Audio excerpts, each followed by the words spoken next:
السلام عليكم ورحمة الله وبركاته. طلابي حبايبي طلبة أولى ثانوي، طلبة البكالوريا. النهارده إن شاء الله هتبقى حصة تفاعلية شوية. يعني إيه تفاعلية شوية؟ يعني شوية معاكم وشوية مع الكاميرا. أنا جايب بعض الطلاب وهشتغل النهارده بإذن الله الحضارة الرومانية كلها بإذن الله في حصة واحدة. هتبقى النهارده بإذن الله درس حلو قوي. هنتكلم النهارده عن الدرس الخامس في المنهج وهي الحضارة الرومانية. روما، الحضارة الرومانية. روما احنا قلنا هنا كده ايطاليا. روما مدينه صغيره جدا في البحر المتوسط، مدينه صغيره ملهاش لازمه، يعني مدينه ملهاش حضاره كبيره. مدينه بدات سنه 753 قبل الميلاد. يعني ما اتكلمش مثلا عن الحضاره المصريه واقول لك بقى لها 4000 سنه، حضاره العراق بقى لها 4000 سنه، لا، روما حضاره جديده بقى لها 700 سنه قبل الميلاد. بس مع ان دي مدينه صغيره بس شعبها شعب طموح جدا جدا جدا، شعب طموح جدا. فروما بدات بحروب داخليه. قالت لك روما هنا كده في مدينه صغيره عند البحر المتوسط دخلت في حروب مع المدن اللي حواليها، وسيطرت على كل المدن اللي حواليها، وسيطرت على ايطاليا واحتلت كل ايطاليا وبقت عاصمه ايطاليا وسيطرت على ايطاليا. عجبتها اللعبه دي. قالت لك طيب لما اقرب من افضل حضاره واقرب حضاره ليا اسمها حضاره قرطاجه اللي هي تونس. تونس بناها في الترم الاول الفينيقيين. الفينيقيين اللي هم بلاد سوريا ولبنان وفلسطين، دول اسمهم الفينيقيين. في الحصه الثانيه في المنهج قلت لك الفينيقيين راحوا بنوا قرطاجه عشان تبقى محطه تجاريه.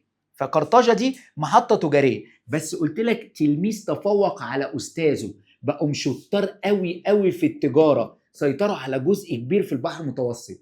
روما مش عايزه يبقى في جنبها زعيم، مش عايزه يبقى جنبها حد كبير، فقالت لك انا هخش حرب مع قرطاجه. وكانت على فكره سبب الحرب الجزيره دي، جزيره صقليه، ودخلوا في حرب اسمها الحروب البونيه، مش البنيه، البونيه، عشان في بعض الناس بيقروها البنيه، لا اسمها الحروب البونيه. دخلوا مع بعض حروب اسمها الحروب البونيه، والحروب البونيه دي استمرت 100 سنه، ما يقرب من 100 سنه، حوالي 100 سنه تقريبا، الا حاجه بسيطه قوي. الحروب البونيه دي مشهوره على فكره. الحروب البونيه دي النهارده الحروب البونيه دي بنشتغل فيها في حروب شغاله حاليا، بيستخدموا حاجات من الخطط اللي كانت معموله في الحروب البونيه. خطط كانت معموله في الحروب البونيه بنشتغل بيها لغايه النهارده، زي الارض المحروقه، يعني طرق كتيره في الحرب. حروب مشهوره قوي، وفي قاده مشهورين جدا في الحروب دي بس مش مذكورين عليكم في المنهج، زي هانيبال، حنبال قائد قرطاجه، وسكيبيو افريكانوس قائد روما. يعني حروب مهمه قوي. المهم استطاعت روما هزيمة قرطاجة، وبانتصار روما على قرطاجة سيطرت روما على غرب البحر المتوسط. يعني روما سيطرت على غرب البحر المتوسط بعد ما انتصرت على قرطاج، فمن انتصارها على قرطاجة سيطرت على غرب البحر المتوسط. وده سؤال مهم بيجي لنا، يبقى استطاعت روما سيطرة على غرب البحر المتوسط بالاستيلاء على مصر؟ هقول له غلط، بالاستيلاء على قرطاج. روما عجبها القسم. طبعا الحروب البونيه ديت بدات سنه، ناخدها كده مع بعض. الحروب البونيه بدات سنه 264 انتهت سنه 146، اقل من 100 سنه، حاجه بسيطه، ما يقرب من 100 سنه. دي اسمها الحروب البونيه. في نفس التوقيت ده روما كانت داخله في حروب تانية مع مقدونيا شمال اليونان. دخلت في حروب مقدونيا سنة 148، وما تحفظش التواريخ. انتصرت قرطاجة على مقدونيا، عجبتها اللعبة فقالت لك لما اخش على اليونان. وفعلا سنة 146، لأن احنا التاريخ بيقل، التاريخ قبل الميلاد بيقل، يعني روما بدأت 753، بعد كل ما يوم يعدي التاريخ يقل، فبدأ يقل التاريخ، وسيطرت على اليونان سنة 146. روما عجبها القصه، قالت لك لما اتجه في اتجاه الشرق، طالما هروح الشرق هقابل السوريين اللي هم في الترم الاول كان اسمهم حضاره بلاد فينيقيا، وهجمت على السوريين. هسال بقى السؤال كده، حد شاطر يقول لي وانتوا معايا، حد شاطر يقول لي في الحصه اللي فاتت او الحصه اللي هو الدرس الثاني الفينيقيين، مين اللي كان بيحتل سوريا في اللحظه دي؟ فرس. غلط. اسكندر غلط. ما شاء الله عليك. السلوقيين شطوره.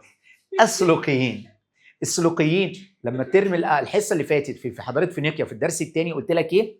الفينيقيين سيطر عليهم العراق نبوخذ نصر الثاني كلداني، بعد كده سيطر عليهم الاسكندر، بعد الاسكندر جه ناس اسمهم السلوقيين، يبقى كان مسيطر عليها السلوقيين. فجه الرومان هزموا السلوقيين سنه 64 قبل الميلاد وسيطروا على بلاد فينيقيا.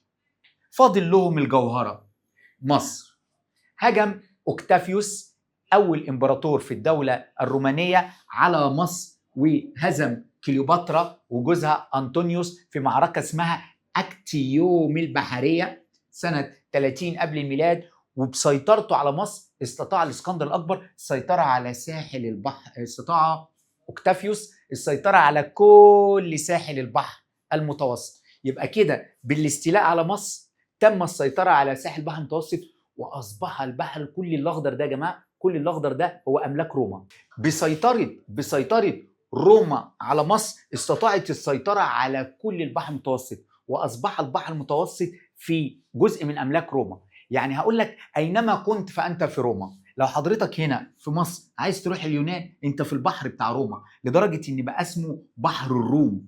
لو أنت في أي حتة يعني أنت في البحر المتوسط تمشي يمين تمشي شمال في أي اتجاه أنت في روما، أينما كنت أنت في روما. عشان كده بقول لك أصبح البحر المتوسط بحيرة داخلية جوه أملاك روما. طيب ده بالنسبة للحياة في روما. أبدأ بقى أتكلم عن الحياة السياسية في دولة روما.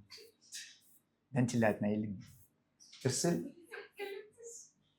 أو كده.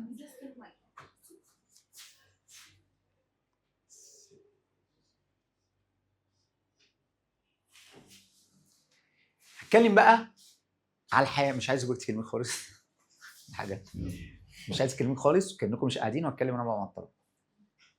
هتكلم بقى على الحياة السياسية في دولة روما أو الحضارة الرومانية. الحضارة الرومانية، روما دي كانت مدينة قد كده بقت مدينة قد كده. روما مدينة كبيرة. أبدأ بأول نظام وهو النظام الملكي. روما بدأت سنة 753. النظام الملكي انتهى سنة 510، وقلنا التاريخ قبل الميلاد بيقل. بدأ بعد كده نظام اسمه النظام الجمهوري. النظام الجمهوري بدأ سنة 510 انتهى سنة 27 قبل الميلاد السيد المسيح. بعد كده جه نظام اسمه النظام الإمبراطوري. بدأ النظام الإمبراطوري 27 قبل الميلاد حتى سقوط روما الغربية وروما الشرقية. ده نظام الحياة السياسية في روما. وابدأ بالنظام الملكي. ولما اجي اكلمك عن النظام الملكي، الملك 98 أو 99% من أي ملك بيبقى وحش إلا من رحم ربي طبعا. فالملك ملك يعني بيتعامل مع الناس إنه ملك، الأرض بتاعته الشعب بتاعه كلكم رعايايا كلكم ملكي، ولما أموت ابني هيورث. يعني حتى لو أنا ملك كويس ابني هيطلع وحش وممكن يبقى صغير ما عرفش يحكم. فالنظام الملكي نظام يعتبر ديكتاتوري شوية. طب النظام الملكي في روما، النظام الملكي في روما في ملك لما بيموت بيعين واحد اسمه نائب. نائب يعني ايه؟ يعني مساعد ليه. طالب شاطر اقول له انت المساعد بتاعي، وزير شاطر انت المساعد بتاعي، انت النائب بتاعي. لما موت هتقعد انت على العرش لمده يوم 2 3 4 5 ايام هتقعد على العرش وقبل ما يجي الوالي الجديد او الملك الجديد اللي هو ابني دايما، اللي هو الملك الجديد هيتوج. مين اللي هيتوجه ومين اللي هيدير المراسم دي؟ النائب بتاع الملك اللي مات. هيقعد لمدة 5 أيام على العرش عقبال ما يجي ملك جديد يتوج ويحكم المملكة. ده بالنسبة للملكي. الملكي أو النظام الملكي طبعا نظام حكم الفرد الواحد. طبعا السلطة كلها في إيده، سلطة دينية زي كده الفرعون، سلطة دينية، سلطة تشريعية، سلطة قضائية، سلطة تنفيذية، هو كل حاجة في إيده. طب مين بيساعده؟ اللي بيساعده ناس اسمهم مجلس الشيوخ أو السيناتو. السيناتو دول 300 واحد. 300 واحد الملك بيجيبهم 300 واحد بس من الارستقراطيين، يعني ولاد الناس قوي، الغناي الاقطاعيين اللي عندهم ارض كبيره. اما عامه الشعب الفقراء ما بينزلوش، ما يبقوش ارستقراطيين، ما يتعينوش. يبقى الملك بيختار 300 واحد ارستقراطي ده غني قوي بقه معلقه ذهب، مولود عنده اراضي كبيره قوي قوي قوي، فيختار منهم 300. ال 300 سيناتو دول ال 300 طرابيش، ال 300 قلل، يعني ما لهمش اي 60 لازمه. يعني ايه؟ قال لي يعني رايهم استشاري. رايهم استشاري يعني ما لهمش راي. يعني انا جلاله الملك معايا 300 واحد ارستقراطي، ايه رايكم في الموضوع ده؟ والله يا جلاله الملك احنا راينا كذا كذا كذا. طب ماشي مش مشكله، انا هعمل اللي في دماغي. انتوا رايكم بمزاجي، ممكن انفذه ممكن لا، يبقى رايكم استشاري، يعني انتوا مالكوش لازمه. انا اللي بنفذ لان انا جلاله الملك، انا في ايدي كل السلطات. في كلمه اسمها جمعيه الاحياء. طبعا السؤال اللي لما بساله في كل سنتر بنقع فيه طلبه كده بتتغبى شويه، فاقول له يعني ايه جمعيه الاحياء؟ يرد عليا يقول لي يعني ايه جمعيه الاحياء؟ حد يجاوب. حي. صح، شارع، صح. مش احياء يعني اموات. جمعيه الاحياء جمع كلمه حي. حي يعني زي اقول لك حي كذا حي كذا حي كذا. روما كانت متقسمه 30 حي. 30 حي. ال 30 حي اتضموا في 3 احياء، يعني كأن 3 محافظات كبيره. ال 30 حي اتضموا في 3 محافظات كبيره او جمعيه الاحياء. طيب جمعيه الاحياء ده بيساوي مجلس شعبي، هو كأنه مجلس شعبي بيجمع الاعضاء بامر من الملك. الملك هو اللي بيجمع جمعيه الاحياء يناقشوا امور الشعب. يعني انا الملك جلاله الملك عايز اعرف الرعيه بتاعتي نظامها ايه، فاجيب جمعيه الاحياء، يعني اجيب واحد من الحي ده، واحد من الحي ده، واحد من الحي ده. الشعب هو كبير الحي او الناس بتحبه او الناس اختاروه، واجمعهم انا جلاله الملك عشان اعرف الحي ده فيه ايه، الحي ده عايز ايه، شكاوي الحي ده ايه، متطلبات الحي ده ايه. فالملك هو اللي بيجمعه، جلاله الملك في الملك بتاعه هو اللي بيجمعه. تمام. طبعا في نهايه الحكم الملكي سنه 510 كان في اخر ملك اسمه تراكينيوس. تراكينيوس اخر ملك. النظام الملكي وحش، تراكينيوس اوحش واوحش واوحش. تراكينيوس سيء جدا. عمل ايه؟ قال لك لم يحترم عادات وتقاليد الرومان. الشعب الروماني كان عنده عادات وتقاليد. تراكينيوس ما احترمش العادات والتقاليد الرومانيه، ضربها بعرض الحائط. ما احترمش عادات وتقاليد الشعب الروماني. رقم 2 قال لك ما حسش بمعاناه الشعب. الشعب مش لاقي، الشعب جعان، الشعب تعبان، هو ولا فرق معاه. هو جلاله الملك قاعد فوق معظم مفخم، والشعب يشحت، الشعب يجوع، هو ملوش دعوه. فالشعب عمل الارستقراطيين عملوا ثوره، وسقط تراكينيوس، وسقط النظام الملكي، وجه النظام الجمهوري. نظام جمهوري يشبه الديمقراطيه. النظام الجمهوري عباره عن ايه؟ قال لي عباره عن القنصلان. قنصلان يعني قنصل وقنصل، يعني بيحكموا روما 2 قنصل، قنصلين، قنصل وقنصل. طيب يا مستر القنصلين دول، قنصل يعني كانه ملك صغير، كانه قيصر صغير. القنصل والقنصل يشبهوا ايه؟ قال لي يشبهوا سبارتا كان فيها ملكين، هنا عندنا قنصلين، قنصل وقنصل. طيب تحتيهم 300 واحد اسمهم مجلس الشيوخ، اللي هم الارستقراطيين، اللي هم السيناتو برضه. بس القنصلين دول بقى الشعب هو اللي اختارهم اختيار مباشر لمدة سنة. كل سنة الشعب يختار 2، انت تعالوا، انت تعالوا، انتوا القنصلين هتديروا لمدة سنة، وبعد كده هختار 2 غيركم. هقول لك ده نظام ديمقراطية، بس الديمقراطية غير كاملة. هنا هزود معلومتين عن الكتاب، معلومات بره الكتاب سنة صغيرة بس عايز تفهم. أولا في 300 واحد أرستقراطي. ال 300 الأرستقراطي دول مش أي حد في عامة الشعب يبقى أرستقراطي، لازم يكون ابن ناس عنده أراضي زراعية، إقطاعي، عنده أراضي كبيرة. فأنت كعامة الشعب فقير، عمرك في يوم من الأيام ما تخش مجلس الشيوخ. مجلس الشيوخ للعظماء، للأرستقراطيين الغناي. طب خد بقى الجملة دي اللي بره المنهج. القنصلين الشعب بيختارهم بس ما مش من عامة الشعب، يعني الفقراء والشحاتين ما ينفعوش يبقوا قنصلين. على فكرة هم بيختاروهم من السيناتو، بس دي اللي مش موجودة في الكتاب. يعني ال 300 السيناتو دول بختار منهم 2 قنصلين، يعني برضو القنصلين أصلا أصلهم كان أرستقراطي. يبقى الفقراء حتى لو شاطر، طب أنا فقير بس شاطر متعلم، الشعب يختارني؟ لا، لازم تكون غني، لأن هم سيطروا على كل النظم. فعشان كده بقول لك الديمقراطيه غير كامله، لان الاغنياء اللي هم الارستقراطيين سيطروا على مفاصل الحكم، فكان الاختيار محصور في الاغنياء الارستقراطيين. بس في بقى اختلاف مهم قوي، وافتكر ان ده السؤال ان شاء الله اللي هيجي لنا في امتحان الشهر او في امتحان نص السنه. عندي سؤال يقول لك ايه وجه الخلاف بين الارستقراطيين في النظام الجمهوري وبين الارستقراطيين في النظام الملكي؟ اقول له والله في النظام الملكي الارستقراطيين ما كانش ليهم اي اهميه، ما كانش ليهم اي لازمه، كان رايهم ايه؟ استشاري. اما في النظام الجمهوري الارستقراطيين هم اللي مسؤولين عن كل شيء. الارستقراطيين هم اللي بيديروا شؤون البلاد، هم المسؤولين عن السياسه، هم اللي بيشرعوا القوانين، هم اللي بيديروا الحروب. يعني الملكين او القنصلين ما يقدروش ياخدوا القرار غير اما ياخدوا اجماع او اغلبيه مجلس السنت. مش الملكين زي مصر كده الملك هو اللي في ايده كل شيء، او زي النظام الملكي الملك في ايده كل شيء. لا، في النظام الجمهوري السيناتو اللي هم الارستقراطيين اللي هم مجلس الشيوخ كان ليهم دور كبير قوي، هم لازم ياخد موافقتهم القنصلين.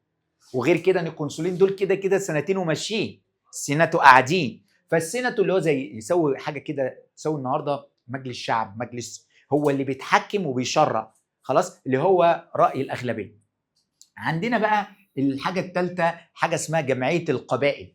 جمعيه القبائل دي تطور للجمعيه الشعبيه، هو التطور الطبيعي للجمعيه الشعبيه. الجمعيه الشعبيه اللي احنا خدناها التطور بتاعها مع السنين بقى اسمها جمعيه القبائل. مين اللي بيقول لهم اتجمعوا في انعقاد جمعيه؟ هنقعد مع بعض في حاجه، قال لك نقابه العامه، نقباء العامه. كلمه نقابه لما اجي اقول لك نقابه المحاميين معناها ايه؟ هلم المحاميين ويعملوا انتخابات، يختاروا احسن محامي فيهم يتكلم بالنيابه عنهم، يجيب لهم حقهم ويتكلم بالنيابه عنهم، ده نقيب المحاميين. طيب لما اجي اقول لك نقيب العامه، يبقى بجيب عامه الشعب الفقراء والشحاتين، هجيب منهم واحد احسن واحد فيهم، ده اسمه نقيب العامه. نقيب العامه ده عندي بقى نقيب عامه ونقيب عامه ونقيب عامه اسمهم النقباء العامه، هم اللي بيقولوا لجمعيه القبائل يتجمعوا. مين هم بقى نقباء العامه؟ دول همزه الوصل.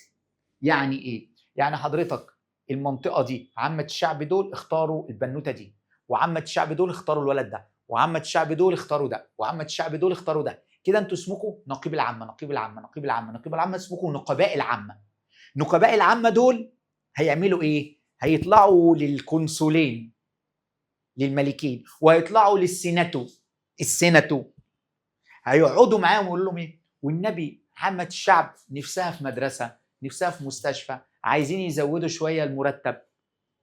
يرد عليهم القنصلين او السيناتو، واحنا عايزين نزود الضرائب، احنا عايزين نزود مثلا ناخد عدد في التجنيد. يبقى نقباء العامه طبعا عامه الشعب مش هتطلع تكلم السيناتو، عامه الشعب العاديين الفقراء، مؤاخذه يا حبايبي الفقر مش عيب، عامه الشعب اللي هم الفقراء مش هيطلعوا يكلموا الملك سيناتو، مش هيطلعوا يكلموا القنصلين، ولا القنصلين هيفضلوا يسالوا واحد واحد. هيبقى في واحد اسمه نقيب العامه او مجموعه اسمهم نقباء العامه، هم اللي هيبقوا همزه الوصل، هيحلوا مشاكل العامه ويبلغوا العامه باوامر الحكومه. الحكومه عايزه طلبات، نقيب العامه اللي يقولها للشعب. الشعب اللي هم عامه الشعب عايزه طلب، اللي يقولها نقيب العامه. وبكده يبقى النظام الجمهوري خلص. سنه 27 قبل الميلاد، سنة 27 قبل الميلاد، بعد معركة أكتيوم البحرية ب3 سنين، وانتصر أوكتافيوس انتصر أوكتافيوس على كليوباترا وجوزها أنطونيوس. كان في فوضى في روما، كان في مدن في الشرق وفي الغرب عايزة تستقل، كان في فوضى في روما، الناس كانت جعانة، كان في مشاكل في روما. فأوكتافيوس ده قائد جامد قوي سيطر على الفوضى. أوكتافيوس قضى على الانقسامات، انقسامات يعني الفوضى، كانت ناس زي حروب أهلية كده، قضى على الفوضى والانقسامات. أوكتافيوس أعاد الأمن في كل أجزاء الإمبراطورية الرومانية، سيطر عليها وعمل الأمن. أوكتافيوس حافظ على أملاك روما في الشرق وفي الغرب وفي الشمال، يبقى حافظ على أملاك روما في الشمال وفي الشرق. حافظ املاك روما في الشمال وفي الشرق. اوكتافيوس حقق عداله اجتماعيه، خلى الشعب الروماني مش فقير قوي، بدا يحس ان هو ليه حقوق. فاوكتافيوس لما عمل كده السيناتو، مجلس السيناتو، قالوا له احنا هنلقبك بلقب اغسطس وهتبقى انت اغسطس قيصر.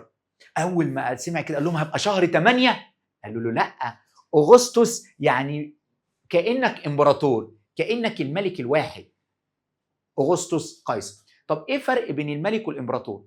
الفرق بين الملك يحكم مملكه، الملك بيحكم مملكه، حاكم مملكه، اما الامبراطور بيحكم عده ممالك، عده دول. يعني اوكتافيوس بيحكم اليونان ومقدونيا وقرطاجة وسوريا ومصر، ده امبراطور مش ملك.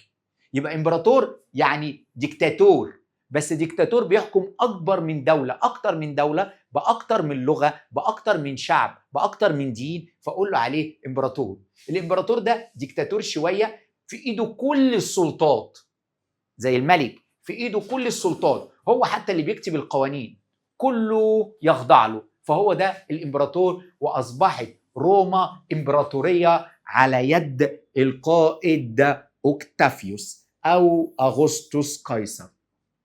وبدأ يسقط نظام الجمهوري وبدأ نظام الإمبراطوري اللي هو أغسطس قيصر. طيب أغسطس قيصر أو أوكتافيوس في زمنه اتولد السيد المسيح عيسى بن مريم عليه السلام، سيدنا يسوع سيدنا عيسى بن مريم عليه السلام.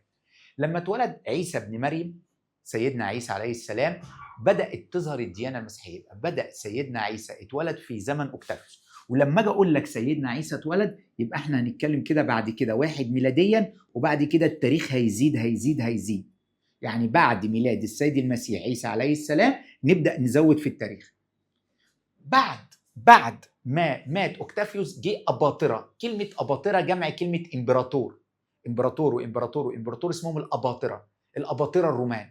جم أباطرة كتير، عندنا تيتوس، عندنا كاراكالا، عندنا تريبيوس، عندنا ديكليديانوس، عندنا قسطنطين، عندنا سيليسيوس، أباطرة كتير قوي، هيركل، عندنا أباطرة كتير قوي. تمام؟ فاحنا مش هناخدهم كلهم طبعا، بس أنا بفهمك يعني كلمة أباطرة. أباطرة جمع كلمة إمبراطور. اول امبراطور واشهر امبراطور واكبر امبراطور اوكتافيوس اللي هو اغسطس قيصر اللي هو مؤسس النظام الامبراطوري.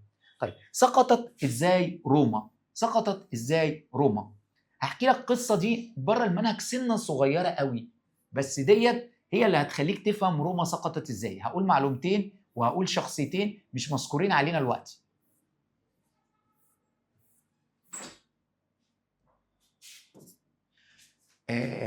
بعد الامبراطور اوكتافيوس جه امبراطور اسمه الامبراطور قسطنطين.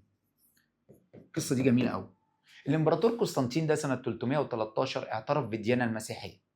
325 تقريبا لقيت الملك قسطنطين، طبعا كل الاخضر ده ملك روما وهو امبراطور روما. الامبراطور قسطنطين راح مدينه من اجمل المدن في المنطقه دي زمان كان اسمها اسيا الصغرى او اسمها الدوله البيزنطيه. فالملك قسطنطين بنى مدينة على اسمه سماها القسطنطينية، وبقت القسطنطينية عاصمة الدولة البيزنطية اللي هي النهاردة تركيا. تمام؟ الدولة البيزنطية عاصمتها القسطنطينية على اسم قسطنطين. مات الإمبراطور قسطنطين. بعد فترة جه إمبراطور اسمه سيديسيوس. الإمبراطور سيديسيوس سنة 395 كان على فراش الموت، فكان عنده ولدين، ولاده الاثنين. جاب الاولاني تعالى يا ابني وعلى فراش الموت، وجاب الثاني بص يا اولادي انا عايز اقسم الوصيه عليكم. قالوا له بعد الشر عليك يا بابا. قال لهم لا خلاص انا على بموت فعايز اقسم الوصيه وعايز اقول لكم هتاخدوا ايه. قالوا له قول يا بابا. فراح قال هقسم الامبراطوريه الرومانيه نصين، ابن هياخد الشرق، القسطنطينية عاصمة الدولة البيزنطية بالتحابيش بتاعتها مصر وسوريا، والتاني هياخد الغرب روما الأصلية وأملاكها. أول ما سمعوا كده طبعا ليه كده يا بابا؟ قال لهم لا يا أولادي أنا خلاص ميت، قال له طب يا بابا الف الف سلامه مع السلامه، وخدوا الاملاك. لما خدوا كده بقى عندنا 2 روما، روما الشرقيه اللي هي القسطنطينيه اللي هي عاصمه الدوله البيزنطيه، وروما الغربيه اللي هي روما الاساسيه اللي هي ايطاليا الرومان روما. تمام؟ فبقى عندنا 2 روما، روما الشرقيه وروما الغربيه. على فكره بعد كده مع الايام ده بقى عنده جيش، ده بقى عنده جيش، ده بقى مذهب وده بقى مذهب، يعني ده على مذهب في ديانه مسيحيه وده في مذهب تاني، حتى دول بيتكلموا لاتيني ودول بيتكلموا لغات شرقيه قديمه زي اليوناني. فبقى عندنا خلاص بقت اتقسمت، انقسام مش هيرجع تاني، يعني روما خلاص مش هتتوحد تاني، خلاص بقى عندنا 2 روما، روما الغربيه روما الاصليه ايطاليا، وروما الشرقيه اللي هي القسطنطينيه. وفضلت عندنا 2 روما لغايه لما جت قبائل من شمال اوروبا، من قبائل الجرمان اسمهم البربر. البربر هجموا على روما، اقتحموا مدينة روما، سيطروا على روما سنة 476. وبسيطرة البربر على روما قلت لك في الترم الأول انتهت روما الغربية الأصلية، حتى في الترم الأول قلت لك انتهت العصور القديمة، انتهت العصور القديمة بسقوط روما، وفضلت روما الغربية روما الشرقية موجودة. طيب روما الشرقية ديت فضلت موجودة لغاية سنة 1453. طبعا جه ناس اسمهم المسلمين، ناس واحد اسمه محمد الفاتح من عيلة عثمان بن أرطغرل. جه محمد الفاتح فتح القسطنطينية عاصمة الدولة البيزنطية ودخلها في الإسلام وقضى على الدولة البيزنطية، وبسقوط الدولة البيزنطية سقطت روما، بسقوط الدولة البيزنطية سقطت روما الشرقية وبقت اسمها الدولة العثمانية. حضارة كبيرة قوي في التاريخ، من أطول الحضارات الإنسانية اللي موجودة، بدأت سنة 753 وانتهت سنة 1453، يعني بكلمك أكتر من 1100 سنة، أكتر من 1000 سنة حضارة رومانية، أكتر من 2000 سنة حضارة رومانية. حضارة كبيرة قوي، حضارة طبعا يعني دراستها ما تخلصش في حصة، فحضارة كبيرة قوي. اللي بيحب يقرأ عن حضارة الرومانية.